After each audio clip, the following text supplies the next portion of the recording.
Group 1 అభ్యర్థులు civils ఆస్పిరెంట్స్‌తో జాగ్రత్తగా ఉండాలి. ఎందుకు జాగ్రత్తగా ఉండాలి? ఏం అవసరం? చెప్పే ముందు ఒక announcement UPSC mock interviews for by the former UPSC members. UPSC మెంబర్స్‌గా పనిచేసినటువంటి ఆహ్, గతంలో అనుభవం ఉన్నటువంటి వాళ్ళతోటి ఢిల్లీ, హైదరాబాద్‌లో యూపీఎస్‌సీ మాక్ ఇంటర్వ్యూస్ నిర్వహిస్తున్నాం 2023 ఆస్పిరెంట్స్ కోసం.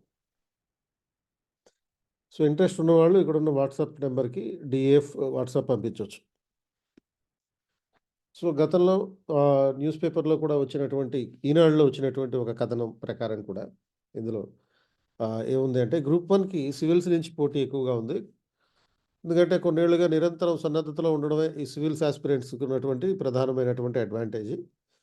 సో, వీళ్ళు పక్కా ప్రణాళికతో విజయం సాధించవచ్చు అనేది ఇందులో ఉన్నటువంటి కథనం చెప్తుందన్నమాట. సో, గ్రూప్ 1 పరీక్షకు సిద్ధమయ్యే వాళ్ళు అలాగని భయపడాల్సిన అవసరం లేదు. పక్కా ప్రణాళికతో సన్నద్ధమైతే సరిపోతుంది. సో, ఈ నేపథ్యంలో మరి ఈ అమ్మాయి ఏపీపీఎస్సీ గ్రూప్ 1 ఫస్ట్ ర్యాంకర్ అయినటువంటి భానుశ్రీ 2023 ఫస్ట్ ర్యాంకర్. ఈమె సివిల్స్ ఆస్పిరెంట్. ఫస్ట్ ర్యాంక్ వచ్చినా వెంటనే మళ్ళీ సివిల్స్ మెయిన్స్ వెంటనే ప్రిపరేషన్ మళ్ళీ మొదలుపెట్టేసింది. సో, ఈ నేపథ్యంలో మేము గ్రూప్ 1 ప్రిలిమ్స్ టెస్ట్ సిరీస్ ఒకటి కండక్ట్ చేస్తున్నాం. యూపీఎస్సీ స్టాండర్డ్స్‌లో. అంటే when you are prepared for the worst you will get the best. అంటే యూపీఎస్సీ స్టాండర్డ్స్‌లో గనక మీరు ప్రిపేర్ అయితే మీరు అత్యుత్తమమైనటువంటి ఫలితాలు సాధించడానికి అవకాశం ఉంటుంది. సో, ఈ అంశాన్ని మేము చాలా కాలంగా అభ్యర్థులకు చెప్తూనే ఉన్నాం. అంటే యూపీఎస్సీ స్టాండర్డ్స్‌లోనే ప్రిలిమ్స్ పేపర్ వస్తుందని. టీఎస్‌పీఎస్సీ గ్రూప్ 1 ప్రిలిమ్స్ 2 సార్లు జరిగింది. ఆ 2 సార్లు కూడా ఈ అంశం నిరూపించబడింది. సో, మీరు ఆన్‌లైన్‌లో ఈ గ్రూప్ 1 టెస్ట్ సిరీస్ జాయిన్ అవ్వాలంటే ఇక్కడ ఉన్నటువంటి డిస్క్రిప్షన్‌లో లింక్‌ని క్లిక్ చేయండి. లేకపోతే ఈ క్యూఆర్ కోడ్‌ని స్కాన్ చేయండి. సో, జనరల్‌గా మనకి 3 రకాల అభ్యర్థులుంటారు గ్రూప్ 1 ఎగ్జామ్ రాసేవారు. ఒకటి గ్రూప్ 1 కోసమే ప్రిపేర్ అయ్యేవాళ్ళు. Dedicated aspirants. 2 civil service aspirants. So, వీళ్ళు రెగ్యులర్‌గా సివిల్స్ ప్రిపేర్ అవుతుంటారు. అవసరమైనప్పుడు గ్రూప్ 1కి వచ్చేస్తుంటారు. ఎప్పుడైతే నోటిఫికేషన్ వచ్చిందో అప్పుడు. ఆల్రెడీ జాబ్‌లో ఉన్నవాళ్ళు.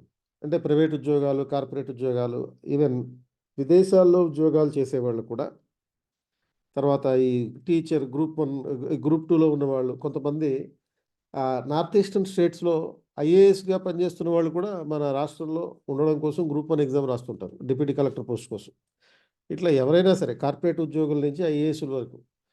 ఆల్రెడీ జాబ్‌లో ఉన్న వాళ్ళు కూడా మళ్ళీ ఐఏఎస్ రాస్తారు. ఈ గ్రూప్ 1 ఎగ్జామ్ రాస్తారు.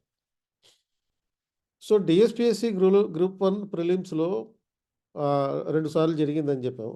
ఆ 2 సార్లులో కూడా ఈ సివిల్స్ ఆస్పిరెంట్స్ ఎవరైతే ఉన్నారో వాళ్ళ యావరేజ్ స్కోర్ ఏంటి?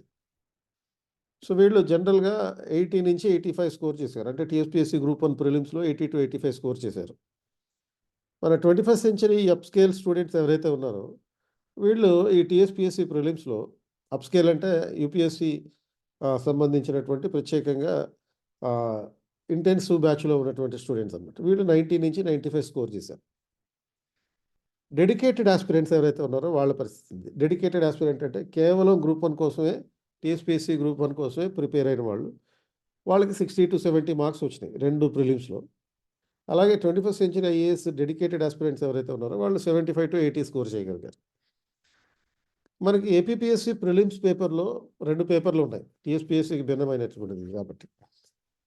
ఈ పేపర్ 1లో హిస్టరీ, తర్వాత polity, India and AP economy, geography. ఈ పేపర్ 1లో ఉన్నటువంటి అంశాలు. పేపర్ 2లోనేమో mental ability, current affairs, science and technology. ఈ సబ్జెక్ట్స్ అన్నిటిని ఆల్రెడీ సివిల్ సర్వీస్ ప్రిపేర్ అయ్యేవాళ్ళు బాగా క్షుణ్ణంగా చదివేసుంటారు. ఎందుకంటే మెంటల్ ఎబిలిటీ 60 మార్క్స్‌కి ఉంది ఇక్కడ. కానీ అక్కడ 80 మార్క్స్ కోసం ప్రిపేర్ అవుతున్నారు. సీసాట్ పేరుతోటి. కరెంట్ అఫైర్స్ ప్రతిరోజు అప్డేట్ చేసుకుంటారు. సైన్స్ అండ్ టెక్నాలజీ ప్రిపేర్ అవుతుంటారు. హిస్టరీ నార్మలే. పాలిటీ నార్మలే. ఇండియన్ ఎకానమీ నార్మలే. జియోగ్రఫీ నార్మలే. ఏపీ ఎకానమీ ఒక 15 మార్క్స్ ఉండొచ్చేమో మనకి గ్రూప్ 1 పేపర్‌లో. ఆ 15 మార్కుల కోసం చదవకపోయినా పర్వాలేదు. వీళ్ళు ఆన్సర్‌లు పెట్టగలుగుతారు. ప్రిపేర్ అయితారు కానీ చదవకపోయినా పర్వాలేదు. సో, ఉదాహరణకి 2023 ఏపీపీఎస్సీ గ్రూప్ 1లో వచ్చినటువంటి ఒక క్వెషన్ చూస్తే కొంచెం పెద్ద క్వెషన్, లెంగ్త్ ఎక్కువ ఉన్నటువంటి క్వెషన్ ఇది. మిగతా క్వెషన్‌లతో పోలిస్తే. Which of the following statements is correct with respect to the State Finance Commission అన్నారు. It is required to appoint a State Finance Commission once in a 5 years. It recommends the determination of taxes, duties, tolls, and fees assigned to the panchayats and municipalities. Article 243 deals with the constitution of the Finance Commission to review the financial position of the panchayats. So choose the correct answer using the codes given below. So ఈ ప్రశ్న civils ఆస్పిరెంట్స్కి jujubi లాంటిది, చాలా స్మూత్గా answers అయ్యేటటువంటి, కొంచెం కష్టంగా కనపడుతుంది dedicated group 1 aspirants ఎవరైతే ఉన్నారో వాళ్ళకి. అలాగే ఈ 2023 ఏపీపీఎస్సీ గ్రూప్ 1లో మరో క్వశ్చన్ ప్రియాంబుల్ గురించి ఇచ్చారు. Preamble is was enacted before the enactment of the entire constitution. రాజ్యాంగాన్ని ఆమోదించడానికి ముందే ప్రియాంబుల్ ఆమోదించబడింది. Preamble is a part of the constitution but has no legal effect. It is enforceable through the court. The objective resolution by Jawaharlal Nehru finally became the foundation for the preamble. ఇది కొంచెం conceptual understanding ఉండేటట్టు. So which of the following statements given above are incorrect. ఇలాంటి incorrect, not true statements ఏవైతే ఉన్నాయో వీటిని civils aspirant చాలా రెగ్యులర్గా practice చేస్తుంటారు. సో ఇక్కడ ఉన్నటువంటి అంశాల ప్రకారం సో వీటిలో ఏది ఇన్కరెక్ట్ అనేది ఇక్కడ క్వశ్చన్. అంటే తప్పు స్టేట్మెంట్స్ ఏవి. So preamble enacted before the entire constitution, ఇది కరెక్ట్ స్టేట్మెంటే.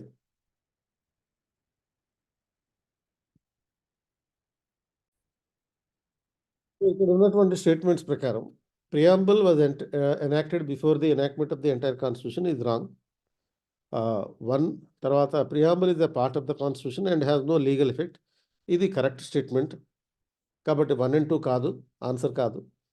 తర్వాత third statement, it is enforceable through the court. It cannot be enforce to the court because of the Kesavananda Bharati judgment. So Kesavananda Bharati జడ్జిమెంట్లో ఇది న్యాయస్థానాల ద్వారా అమలు చేయలేము అనేటటువంటి అంశాన్ని చెప్పారు. So 1 and 3 is the answer. So 2 ఎలాగో కాదు కాబట్టి. అండ్ ఫోర్త్ స్టేట్మెంట్ కూడా చూసుకుంటే మనం, objective resolution by Jawaharlal Nehru became the foundation for the preamble. So ఇది కరెక్ట్ స్టేట్మెంట్. సో ఈ రకంగా మనం చూస్తే మనకి 1 and 3 మాత్రమే కరెక్ట్ ఆన్సర్స్, ఇన్కరెక్ట్ ఆన్సర్స్. అంటే ఇన్కరెక్ట్ అన్నప్పుడు మనకి క్వశ్చన్లో ఇన్కరెక్ట్ ఏది అని అడిగారు కాబట్టి ఆన్సర్ అనేది 3 అవుతుంది. సో ఇలాంటి క్వశ్చన్లు ప్రాక్టీస్ చేయడం అనేది యూపీఎస్సీ ఆస్పిరెంట్స్కి అలవాటుగా ఉన్నటువంటిది. కాబట్టి ఈ స్థాయిలో మనం ప్రిపేర్ అవ్వాలి. So dedicated aspirants should be careful about the civil service exam aspirants. ఎందుకంటే వాళ్ళు ఆల్రెడీ ప్రిపరేషన్లో ఉన్నారు and they need to cover only AP economy part for the prelims. అది కూడా 15 మార్కులదే, ప్రిపేర్ కాకపోయినా పర్వాలేదు. Moreover they are habituated to practice MCQs daily. ప్రతిరోజు ఎంసీక్యూస్ ప్రాక్టీస్ చేయడం వీళ్ళకి అలవాటు. కాబట్టి వీళ్ళు ఏంటంటే ప్రతిరోజు వీళ్ళు కరెంట్ అఫైర్స్ అప్డేట్ చేసుకుంటారు. సో ప్రస్తుతం సివిల్స్ ఆస్పిరెంట్స్కి చేయాల్సిందంటే వాళ్ళు ఒక test series, group 1 test series, అలాగే ఏపీ ఎకానమీ ప్రిపరేషన్, అంతకు మించి ఇంకేం చేయక్కర్లేదు. సో డెడికేటెడ్ ఆస్పిరెంట్స్ చేయాల్సిందేంటి? ప్రాక్టీసు, ప్రాక్టీసు, ప్రాక్టీస్, ఈ 3 చేయాలంతే. ప్రాక్టీస్ చేయడమే వాళ్ళ ఏకైక లక్ష్యంగా ఉండాలి. సో మనకున్న టైము 75 రోజులు. జనవరి 1 నుంచి మనం లెక్క పెట్టుకుంటే జనవరిలో 31 రోజులు, రోజుకి 9 గంటలు ప్రిపేర్ అవ్వండి. ఫిబ్రవరిలో 12 గంటలు, ఫిబ్రవరిలో 29 రోజులు, రోజుకి 12 గంటలు ప్రిపరేషన్ పెంచాలి. మార్చిలో 15 గంటలు, 15 రోజులు ఉన్నాయి, 15 గంటలు రోజుకి ప్రిపేర్ అవ్వాలి. సో మొత్తం 852 గంటల వరకు మనకి టైం ఉంటుంది. అండ్ ఈ నేపథ్యంలో average availability of time per subject, total subjects 7 కాబట్టి అవైలబుల్ టైం 80-50 అవర్స్ కనుక ఈ 850 గంటలు divided by 7 is equal to 121 hours. Each subject ఒక్కొక్కటి మనకి 121 అవర్స్ చదవాలి. అంటే రోజు మనం ఒక యావరేజ్న 14 గంటలు అట్లా ప్లాన్ చేసుకోవడం జరిగితే ప్రిపరేషన్ అనేది ఇది సరిపోతుంది. దీంతోపాటు ఒక టెస్టులు మీరు ఆన్లైన్లో ప్రిపేర్ అయితే ఆన్లైన్లో ప్రతిరోజు టెస్టులు రాస్తే బాగుంటుంది.